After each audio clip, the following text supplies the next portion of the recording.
programa a seguir é uma produção independente e de total responsabilidade de seus idealizadores. O programa a seguir não é recomendado para menores de 14 anos. Lula está em Brasília desde segunda-feira, se encontrando com várias lideranças políticas e diplomáticas. O que isso significa politicamente para 2022? Se liga no vídeo de hoje.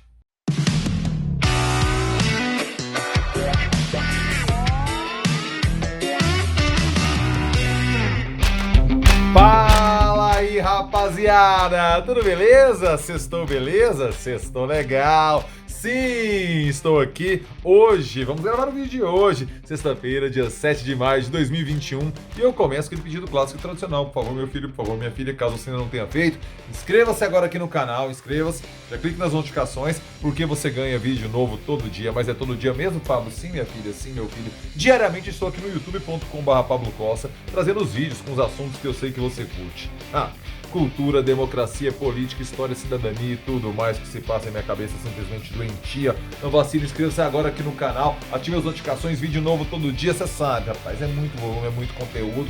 E aí, o YouTube já te avisa o momento exato em que eu postar, beleza? Notificações, sininho na fita, inscrição. Muito obrigado pela companhia diária de vocês aqui, de coração. Valeu mesmo, rapaziada. Bora lá. O cientista político Alberto Carlos Almeida, perdão, confundindo o nome dele aqui. Ele listou um resumo das autoridades políticas e diplomáticas que Lula encontrou desde de segunda-feira, quando ele está hospedado em Brasília, conversando com um monte de gente. Vamos lá, essa é a pesquisa do cientista político. Senador Fábio Contarato, Cátia Abreu, Jader Barbalho, Everton Rocha, Rodrigo Maia, Marcelo Ramos, Alessandro Molon, Marcelo Freixo, Paulinho da Força, José Sarney, Eunício Oliveira, Gilberto Kassab, embaixadores do Reino Unido, Alemanha, Argentina, África do Sul, Grécia, além, naturalmente, da bancada do PT, do Partido dos Trabalhadores. Veja um amplo espectro político e diplomático de diálogos, de reuniões que o Lula estabeleceu nesse período, nessa semana que ficou em Brasília. Vamos lá.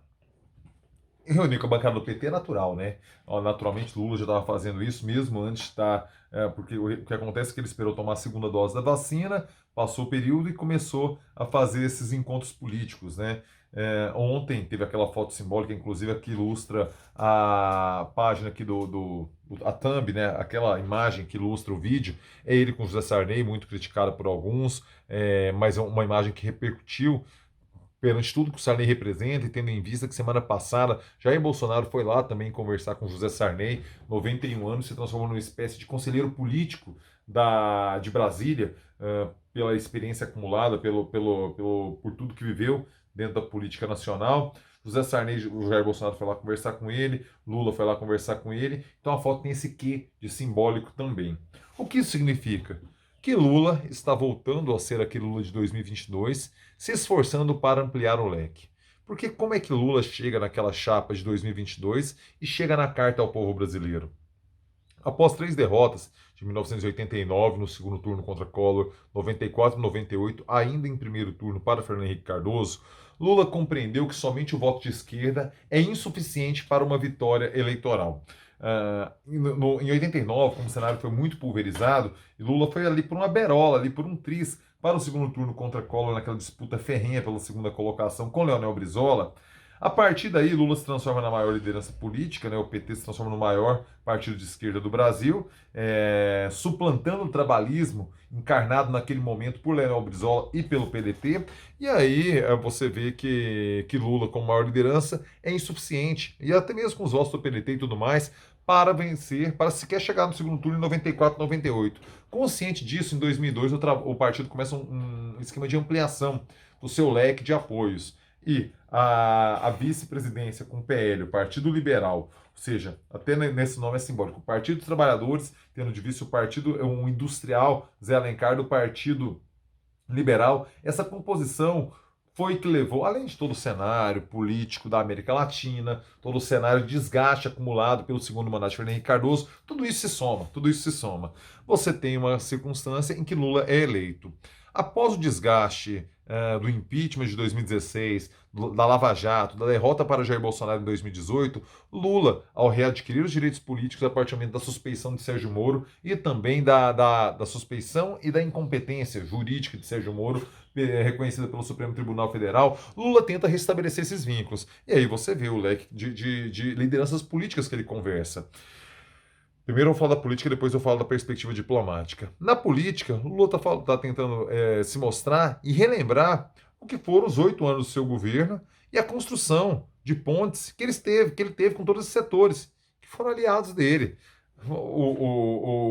Todos esses nomes que listei aqui, em dado momento, de forma mais intensa ou mais distante, tiveram um vínculo com a administração do Partido dos Trabalhadores, seja no governo Lula e até mesmo no governo Dilma, que Lula já não teve tanta interferência e é um tanto quanto magoado de decisões políticas e econômicas que Dilma tomou naquele período. A gente não pode esquecer disso. Lula, uma estratégia do Partido dos Trabalhadores, vai ser meio que tentar apagar aqueles anos de governo Dilma, que inegavelmente nos levou a uma crise econômica, e tentar relembrar o período áureo do primeiro e segundo mandato de Lula, daquele período compreendido entre 2003 e 2010.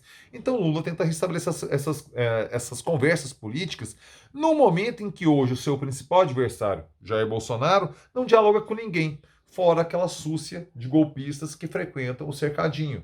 Jair Bolsonaro não consegue ampliar suas ligações políticas. Bolsonaro até conseguiu que Lula não se encontrasse com Arthur Lira, por exemplo. Mas tem que compreender o cenário local de Alagoas, que não é exatamente um mérito de Jair Bolsonaro. Por exemplo, o presidente do Senado, Rodrigo Pacheco, tinha uma agenda com Lula, e aí parece, segundo as lideranças do PT, foi realmente um problema de agenda mesmo, tanto do Lula quanto do Pacheco, duas agendas muito concorridas, né? O presidente do Senado, que naturalmente já tem uma agenda complicada, com uma CPI acontecendo em sua casa de tamanha repercussão, como é a CPI da Covid, isso dificulta ainda mais. Além disso, a agenda do Lula está bastante concorrida, pegamos tudo isso aqui. Em relação a Arthur Lira, diz que teve a intervenção sim do bolsonarismo, que Lira preferiu não se encontrar, mas porque os grupos de Lira e Calheiros em Alagoas são concorrentes. A gente sabe da proximidade de Renan Calheiros, histórica, do MDB de Alagoas, com o Partido dos Trabalhadores. Hoje, Lula tenta estabelecer palanques regionais. Então ele articula com todos esses nomes que têm interesses locais nos estados, falando que provavelmente, cara, o PT vai ter poucos candidatos a governador em 2022. O foco vai ser a eleição presidencial. Então, o que o PT puder ceder de apoio estadual para essas lideranças que têm interesses paroquiais em prol de um apoio nacional, isso será feito.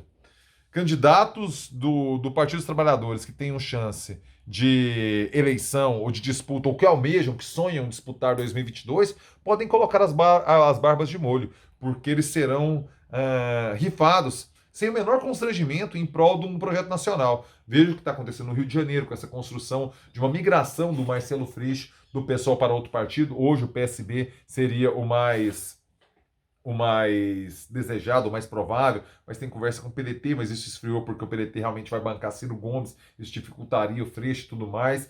Então você vê em Alagoas essa proximidade com a família Calheiros, você vê no Pará o apoio à reeleição de Helder Barbalho, filho de Jader Barbalho, uma liderança histórica do MDB paraense. Isso vai acontecer em outras unidades da federação. O PT só vai soltar candidato naqueles estados em que a vitória é muito certa, ou em situação, ou assim, é um candidato que está disparado nas pesquisas, que não tem como abrir mão do palanque, ou então em situações de reeleição, aqueles que já são governadores do PT e podem pleitear a reeleição, fica muito difícil o partido intervir e negar o sonho desse cara que já ocupa a cadeira, por conta da máquina, da estrutura e tudo mais, ou em circunstâncias que o partido não consiga estabelecer aliança. Aí já não consegue estabelecer aliança com ninguém, pega um nome para que tenha uma estrutura estadual que dê suporte à campanha federal de Lula. Veja que o objetivo maior nem é na perspectiva local, se trata de uma questão nacional. Essa é a estratégia do PT. Vai tentar negociar ao máximo candidaturas ao Senado e também apoio aos deputados federais, sua chapa de deputado federal. Por quê? O interesse é ampliar num possível, um suposto governo Lula a partir de 2023, ampliar ao máximo a base parlamentar do PT, no Senado e na Câmara Federal, para ter mais tranquilidade de administração, num período que será conturbado, difícil de recuperação da tragédia econômica e sanitária que estamos metidos. Então, essa é a estratégia política de Lula nessas conversas políticas. E Quais estão sendo as bandeiras do Lula nessas conversas aqui? São duas, exclusivamente duas. Vacinação ampla, geral e restrita e auxílio emergencial de R$ 600. Ou seja, Lula, como uma mente que lê a política além da obviedade, percebeu que não adianta conversar das questões simbólicas para o bolsonarismo, de toda a pauta ideológica. Isso aí, cara, os caras vão nadar de braçada e isso aí já está decidido. Quem gosta, gosta, quem não gosta, não gosta. O ponto central é economia e vacina. O discurso do Lula está todo centrado nisso, de um pragmatismo que Lula exibe desde quando era líder sindicalista nos anos 70 no ABC. Então tem que compreender que o Lula é de um pragmatismo tremendo na leitura de negociação.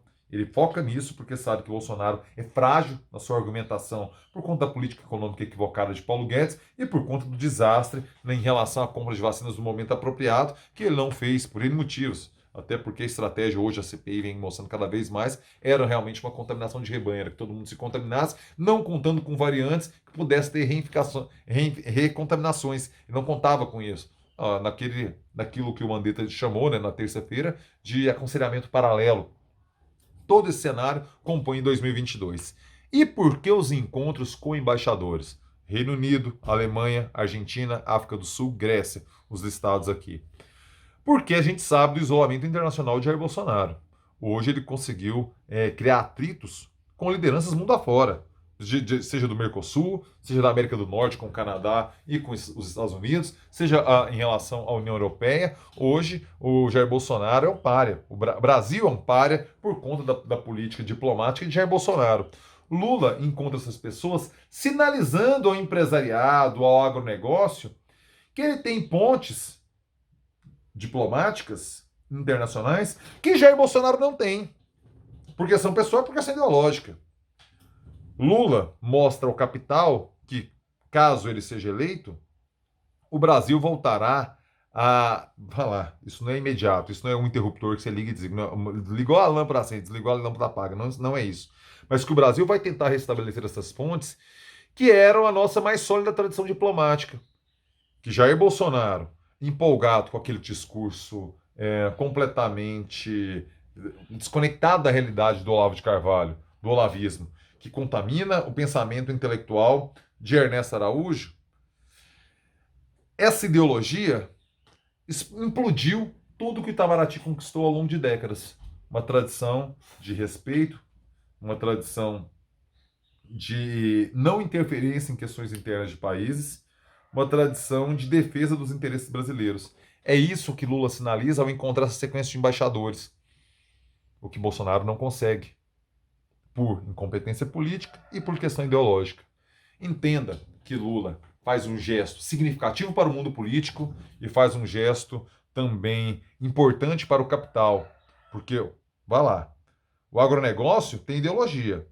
A ideologia concorda um bom tanto com Jair Bolsonaro. Mas sabe uma coisa que o agronegócio gosta mais? O agronegócio gosta mais de dinheiro. E hoje o Brasil corre o risco e já está perdendo dinheiro por conta de falas equivocadas e de políticas completamente esdrúxulas implementadas por Jair Bolsonaro. Então o Lula mostra um pragmatismo. Olha, o que ele diz para o agronegócio e para a elite empresarial brasileira? Vamos deixar a palhaçadinha de lado e vamos ganhar dinheiro igual a gente ganhou de 2003 a 2010? Essa é a proposta de Lula para a elite. É a proposta para o ambiente político que eu já coloquei anteriormente. Essa é a proposta de Lula para a elite econômica brasileira. E aí, vocês acham que os caras vão topar? Por favor, deixa aqui nos comentários. Eu quero ler a sua opinião, meu velho. Eu quero saber o que você pensa. Por favor, comentário na fita que eu respondo todo mundo. Eu sento à noite aqui, ó.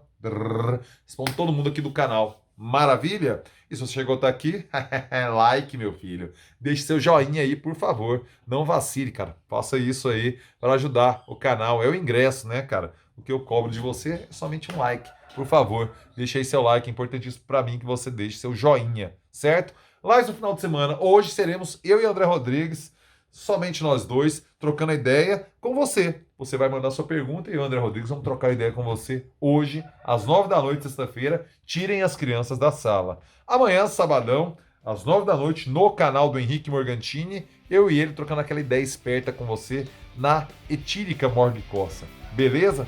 Rapaziada, uma excelente sexta-feira para você e é nóis!